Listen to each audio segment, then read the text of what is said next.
Hello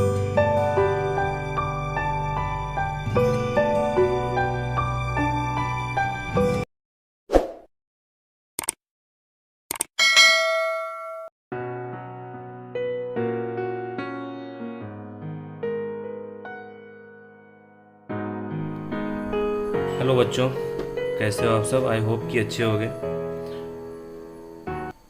अच्छे से पढ़ाई कर रहे होगे, होमवर्क अच्छे से कर रहे होगे।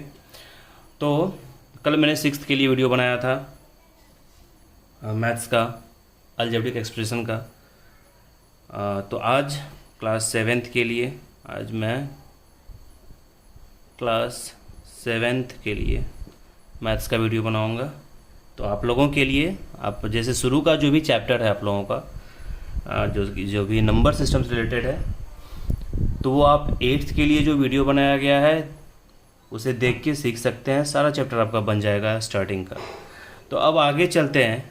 जो मैं आज पढ़ाने वाला हूँ आप लोगों को, वो है एक्सपोनेंट्स। क्या है बच्चों? एक्सपोनेंट्स। आप लोग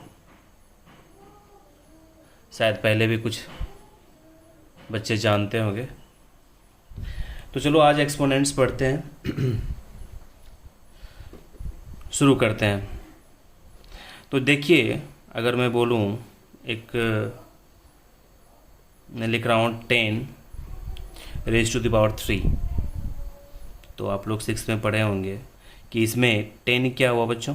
ये क्या हुआ? 10 आपका हुआ बेस। क्या हुआ? बेस। और ये क्या हुआ बच्चों? एक्सपोनेंट हुआ। ठीक है,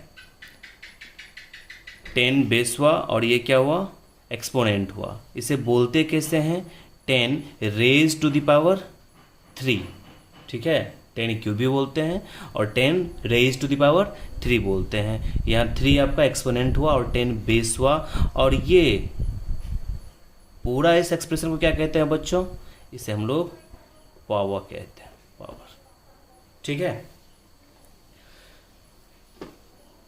इसका मतलब क्या हुआ बच्चों? 10⁻³ का मतलब क्या हुआ आप लोग जानते होंगे, यानी 10 × 10 × 10। ठीक है, इसी को ना लिखते हैं 10⁻³। अब आगे बढ़ते हैं। अगर मैं लूँ, अगर कोई आपको एक, मान के चलिए एक नंबर लेते हैं, मैंने लिया 256। अगर इसे बोला जाए कि 256 को आप एक्सपोनेंशियल फॉर्म में लिखिए, इसको आप एक्सपोनेंशियल फॉर्म में लिखिए। अब क्या करोगे बच्चों? शुरू से करते आ रहे हैं आप लोग। इसका जो प्राइम फैक्टराइजेशन है वो करते हो। 256 का प्राइम फैक्टराइजेशन कैसे करोगे बच्चों? तो सबसे पहले 2 से लगेगा, ठीक है, फिर 2 से, फिर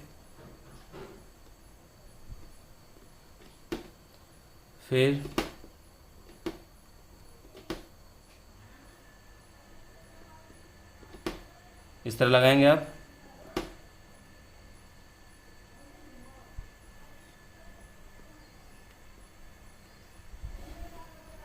ठीक है, अब देखेंगे यहाँ 2 काउंट करेंगे कितने बार आया, 1 2 3 4 5 6 7 8, यानी इसको ऐसे लिखेंगे ना, 2 × 2 × 2 × 2 × 2 × 2 × 2 × 2 × 2।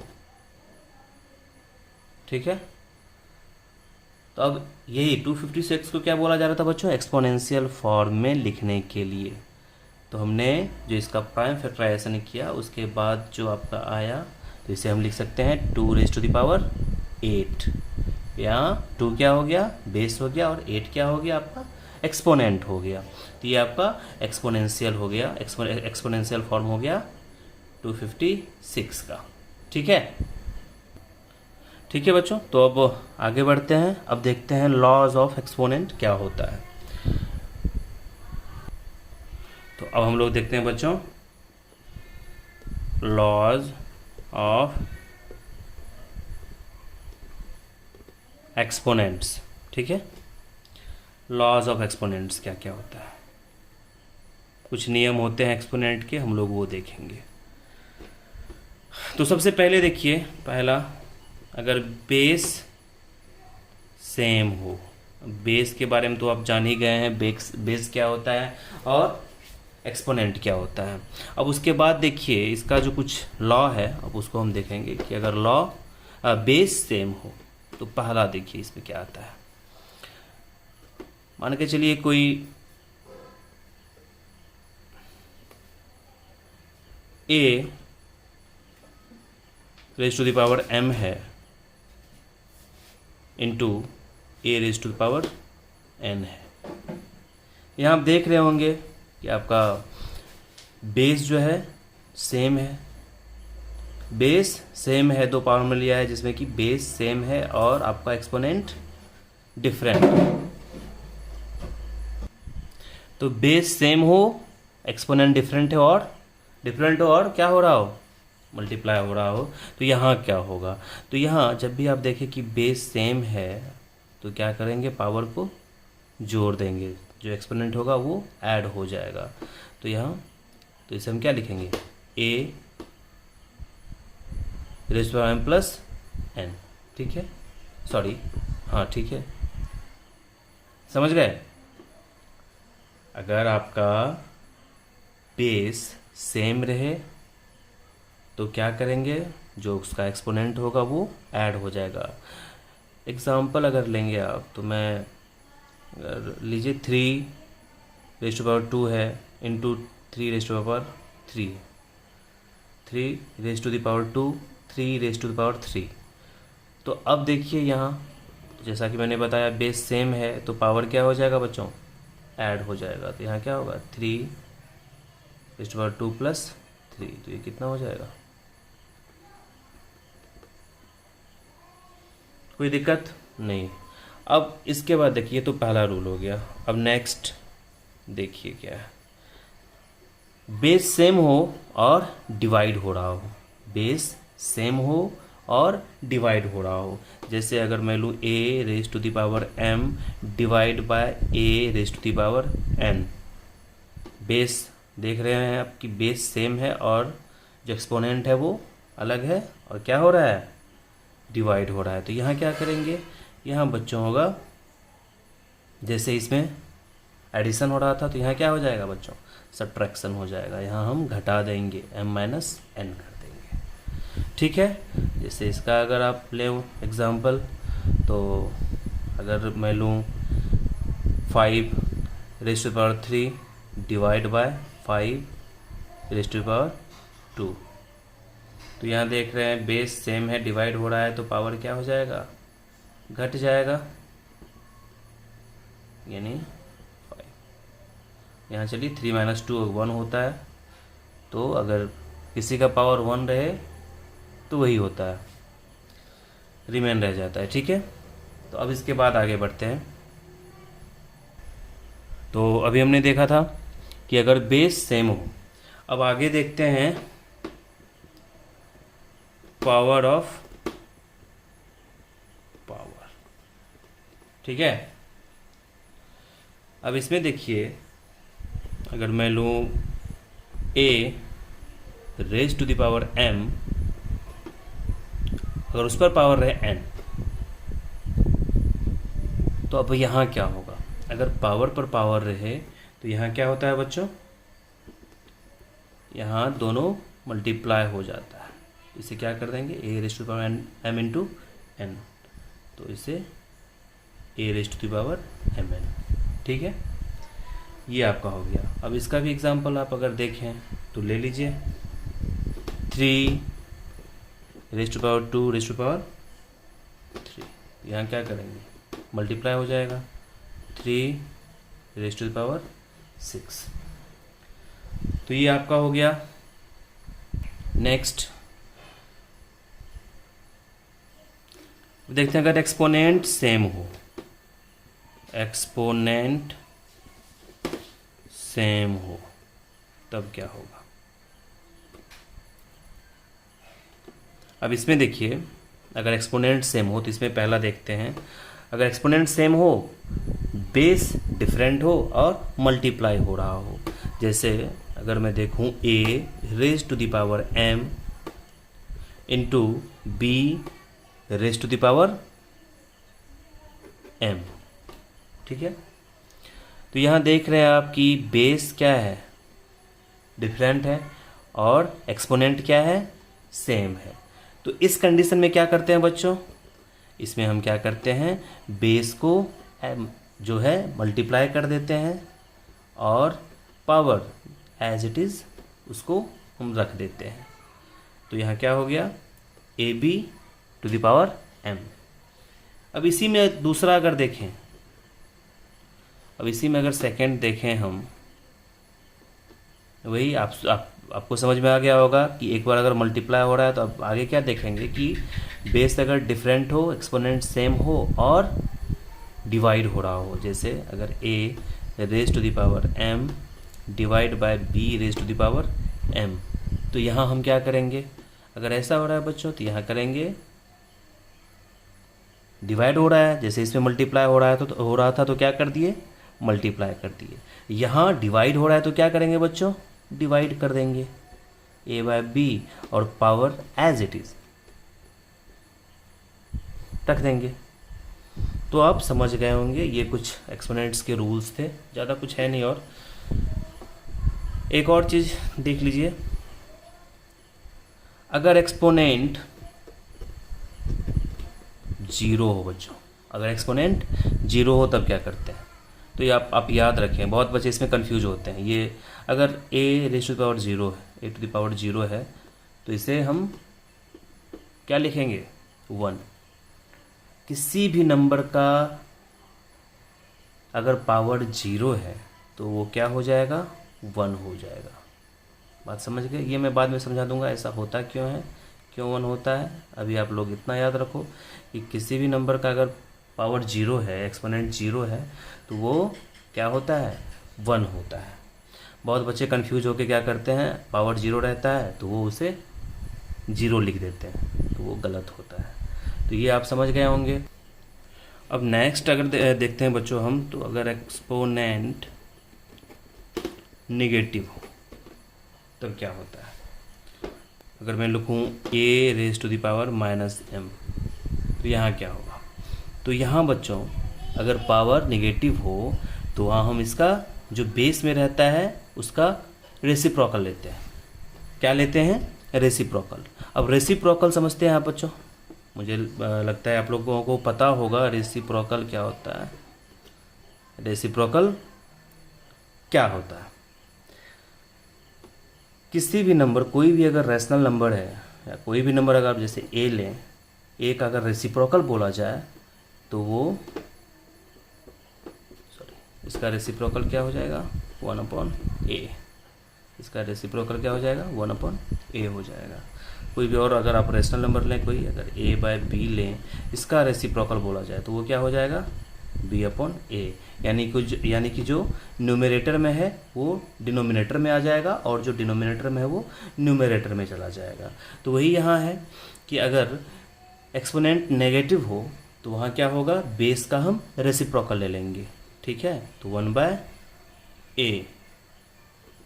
Raise to the power m। अब यहाँ 1 का कोई भी पावर तो 1 ही होगा, तो इसको हम 1/a raise to the power m ऐसे लिखते हैं।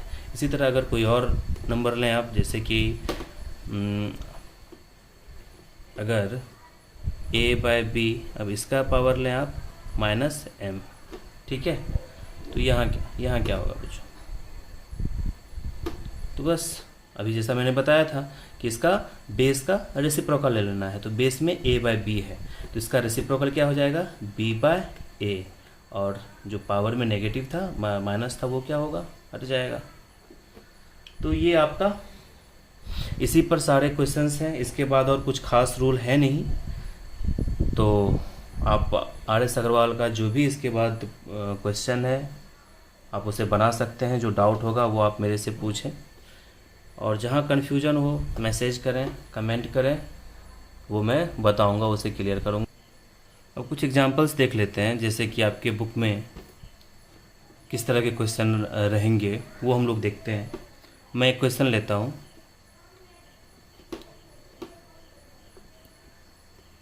एक्सप्रेस 81 अपॉन 256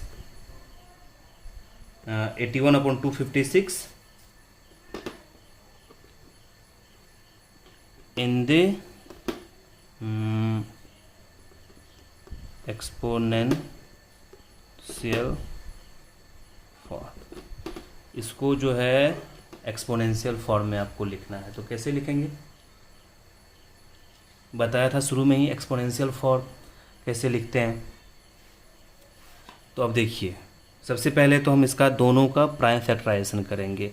अब 81 अपॉन 256 है, तो 81 का प्राइम फैक्टराइजेशन कीजिएगा तो क्या होगा बच्चों? इसको लिख सकते हैं ना, 3 इंटू 3 इंटू 3 इंटू 3, यही होगा ना। अब 256 का प्राइम फैक्टराइजेशन कीजिए, तो जैसे इसको तो लिख सकते हैं, प्राइम फैक्टर इसका फैक्टराइजेशन कीजिए। अब देखिए एक्सपोनेंट इसमें आपका क्या हुआ, इसमें 3 कितने बार आ रहा है? 4 बार आ रहा है ना, इसको 3 लिख सकते हैं ना, 3 रेज़ टू द पावर 4। तो इसमें भी आना चाहिए सेम, एक्सपोनेंट में सेम आना चाहिए, उसके बाद ही ना दोनों को लिखेंगे हम। अब देखिए 256 को लिख सकते हैं 4 इंटू 4 इंटू 4 इंटू 4, यानी कि 4 रेज़ टू द पावर 4। तो यहाँ 3 रेज़ टू द पावर 3 और 4 रेज़ टू द पावर 4, तो इसको हम क्या लिख सकते हैं? 3 upon 4 raise to the power 4। ठीक है, तो इस तरह के सवाल आपके बुक में है जो कि आपको बनाना है। अब देखिए इस तरह का भी क्वेश्चन आपके बुक में है, आप देखिएगा। इसमें क्या कह रहा है, सिंप्लीफाई। मैं पहले ही क्वेश्चन लिख के रखा था कि आपका टाइम ज़्यादा किल ना हो। Simplify and express the result in exponential form. यहाँ जो दिया हुआ है एक एक्सप्रेशन आप देख रहे होंगे, इसे सिंप्लीफाई करने बोल रहा है और रिजल्ट को किस में लिखने बोल रहा है? एक्सपोनेंशियल फॉर्म में। तो एक्सपोनेंशियल फॉर्म शुरू में ही बताया था आपको। तो अब इसे कैसे करेंगे? तो सिंपल है, अगर आप गौर से देख रहे होंगे तो दोनों में बहुत आसान क्वेश्चन है। दोनों में आपको दिख रहा होगा कि बेस क्या है, बेस दिख रहा है ना, दोनों में बेस क्या है? सेम है और मल्टीप्लाई हो रहा है। तो बेस सेम है, मल्टीप्लाई हो रहा है, तो क्या करेंगे? जो पावर में है उसको क्या करेंगे? ऐड कर देंगे। तो यहाँ क्या होगा? 3 अपॉन 4 जो पावर है वो क्या हो जाएगा? ऐड हो जाएगा। तो 3 upon 4 raise to the power 7 + 5 12। तो अब एक्सपोनेंशियल फॉर्म में ही मांग रहा था और ये आपका क्या है? एक्सपोनेंशियल फॉर्म में है। तो ये और भी अगर देखना चाहते हैं कुछ क्वेश्चन तो वैसे काफ़ी है, ये आप इस तरह के ही क्वेश्चन रहेंगे। अब इस तरह का क्वेश्चन अगर रहे, जैसे यहाँ है simplify the following and express as a rational number. उसमें क्या था? एक्सपोनेंशियल फॉर्म में ही आपको लिखना था, लेकिन इसमें क्या कह रहा है? रैशनल नंबर में लिखना है। तो अब देखिए यहाँ भी आप देख रहे होंगे कि बेस क्या है? सेम है, तो कुछ नहीं करेंगे। बेस सेम है तो पावर, अब मल्टीप्लाई है तो पावर क्या हो जाएगा? ऐड हो जाएगा। तो 3 + 2 5 लिख दूँ मैं। तो अब देखिए -3 upon 4 raise to the power 5 है। तब यहाँ माइनस दे के घबराना नहीं है, जैसा बाकी नंबर्स के साथ करते थे वैसा करेंगे। देखिए कैसे कैसे कर रहे हैं। तो इसको 5 टाइम्स मल्टीप्लाई करेंगे ना, तो -3 into -3 into -3 into -3 into -3 upon.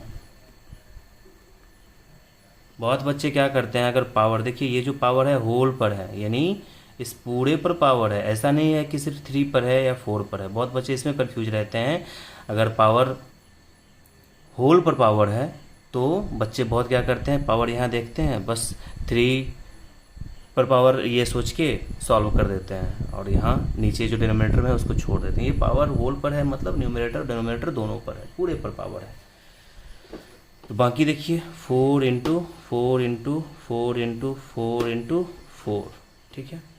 अब देखिए एक और छोटी सी बात है, बताना भूल गया था। जैसे अगर नेगेटिव है, कोई नंबर नेगेटिव है और उस पर पावर क्या है? इवन नंबर है, तो उसको जो आप तोड़ेंगे, उसको मल्टीप्लाई करेंगे तो क्या होगा, वो इवन नंबर अगर यहाँ 4 रहता तो ये माइनस, आप जो मल्टीप्लाई करते तो ये माइनस हट जाता, लेकिन यहाँ क्या है, ऑड नंबर है तो ये माइनस रहेगा। क्यों होता है ऐसा, देखिए यहाँ अगर इवन नंबर रहे तो minus minus plus, minus plus plus हो जाता है, लेकिन यहाँ क्या है, ऑड नंबर है तो minus minus plus, minus minus plus, फिर एक माइनस आ गया तो क्या हो गया, माइनस कर दिया सारे प्लस को। तो ऐसा होता है। तो अब इसे मल्टीप्लाई करोगे तो क्या होगा, मल्टीप्लाई करो बच्चों, ये आपका कितना आता है, -243, 243 अपॉन इसे मल्टीप्लाई करोगे तो 1024। तो ये यही बोल रहा था ना रैशनल नंबर में। इसी तरह के सवाल आपके मैक्सिमम आएंगे, आप बनाइएगा। अब इस तरह का क्वेश्चन भी रहेगा, इसमें क्या कह रहा है, express the following as a rational number, और यहाँ क्या है, देखिए आपका एक्सपेरिमेंट में क्या है, नेगेटिव नंबर है, यहाँ भी क्या है, नेगेटिव नंबर है। तो इसे हम कैसे करेंगे, तो चलिए एक का पहले देखते हैं। 4⁻³ है, तो मैंने बताया था कि अगर यहाँ एक्सपेरिमेंट में माइनस नेगेटिव हो तो क्या करेंगे, इसका रेसिप्रोकल ले लेंगे, जो बेस में है उसका रेसिप्रोकल ले लेंगे। तो बेस में क्या है, 4 है, यहाँ का क्या करेंगे, 1/4। अब यहाँ से माइनस एक्सपोनेंट से हट जाएगा, तो 1/4⁻³ तो क्या हो गया, तो 1 का क्यूब तो 1 ही होगा, और 4 यानी 4 × 4 × 4 क्या हो गया, 4 × 4 × 4 64, तो 1/64। अब नेक्स्ट देखिए सेकेंड नंबर का, इसमें क्या है, इसमें -3⁻⁻5 है। तो अब दोनों जगह माइनस है, घबराएंगे नहीं। तो सबसे पहले तो इसका रेसिप्रोकल लेंगे, जो एक्सपोनेंट में नेगेटिव नंबर है तो क्या करेंगे, इसका रेसिप्रोकल लेंगे। तो माइनस जैसे -3 है तो 1/-3, ठीक है, raised⁵ हो जाएगा। अब यहाँ जानते होंगे कि ये माइनस क्या चला जाता है, कहाँ चला जाता है, ऊपर चला जाता है, तो -1 अपॉन, अब 3, अब -1 का तो पावर 5 -1 ही होगा ना, अब 3 का पावर 5 यानी 3 × 3 × 3 × 3 × 3, कोई दिक्कत। तो अब वो तो अभी जस्ट किए थे, कितना होता है 243। तो इस तरह के सवाल आपके बुक में हैं, आप बना सकते हैं, कहीं अगर दिक्कत हो तो पूछ भी सकते हैं। इस तरह का भी सवाल रह सकता है, देखिए simplify and express the following as a rational number. तो यहाँ क्या करेंगे, यहाँ देखिए जब सबसे पहले तो जो पावर में माइनस है उसको हटाएंगे, तो उसको हटाने के लिए हम क्या सीखे थे कि बेस का रेसिप्रोकल लेंगे। तो 3/4 है तो इसको क्या लिखेंगे, 4/3। अब यहाँ से माइनस हट जाएगा, इनटू अब यहाँ क्या है, 2/5⁻³ है। अब यहाँ माइनस हटाने के लिए फिर इसका रेसिप्रोकल लेंगे, तो 2/5 है तो 5/2⁻3। अब यहाँ देखिएगा तो बेस वगैरह तो सेम है नहीं दोनों का, तो अलग अलग करना ही पड़ेगा। तो 4/3 का स्क्वायर तो क्या कीजिएगा, तो 4 × 4/3 × 3 × 5 × 5 × 5, यहाँ 5/2 का क्यूब है ना, raised⁵3 है, तो इसको क्या करेंगे, 5 × 5 × 5 अपॉन 2 × 2 × 2। यहाँ बहुत बच्चे गलती करते हैं कि यहाँ अगर देख रहे हैं पावर में 3 है तो सिर्फ जो न्यूमरेटर है उसका क्यूब कर देते हैं और डिनोमिनेटर को भूल जाते हैं, तो वो आपका गलत हो जाएगा बिल्कुल। अब इसे सिंप्लीफाई कीजिए, देखिए यहाँ 4 × 4 है, यहाँ 2 × 2 × 2 है, तो ये कट जाएगा ना। और यहाँ क्या हो जाएगा बच्चों, उसके यहाँ तो कुछ कटने वाला नहीं है, इसको मल्टीप्लाई करोगे तो क्या होगा, 5 × 5 × 5 यानी 125 × 2 यानी 250 अपॉन 3 × 3 9, ठीक है। तो इस तरह का सवाल आएगा, जो भी बेसिक्स था। अब आपको कहीं भी दिक्कत नहीं होनी चाहिए, जो भी क्वेश्चन आएगा उसे आप सॉल्व कीजिएगा। तो बच्चों आप लोग आगे बनाइएगा RS अग्रवाल से, और आज के लिए इतना ही। अच्छे से जो जो भी पढ़ाया है उसे अच्छे से देख के रिवाइज करके उसके बाद फिर आप जो भी कोई सवाल है आपकी बुक में उसे सॉल्व कीजिएगा। जहाँ नहीं होगा आप पूछ सकते हैं, हमारा जो व्हाट्सएप ग्रुप है तो उस पर डाल सकते हैं, या आप कमेंट भी कर सकते हैं। तो ये था आज के लिए। अब बाकी अब नेक्स्ट डे देखते हैं, जो आगे का होगा वो बताएंगे। चलो ठीक है, धन्यवाद।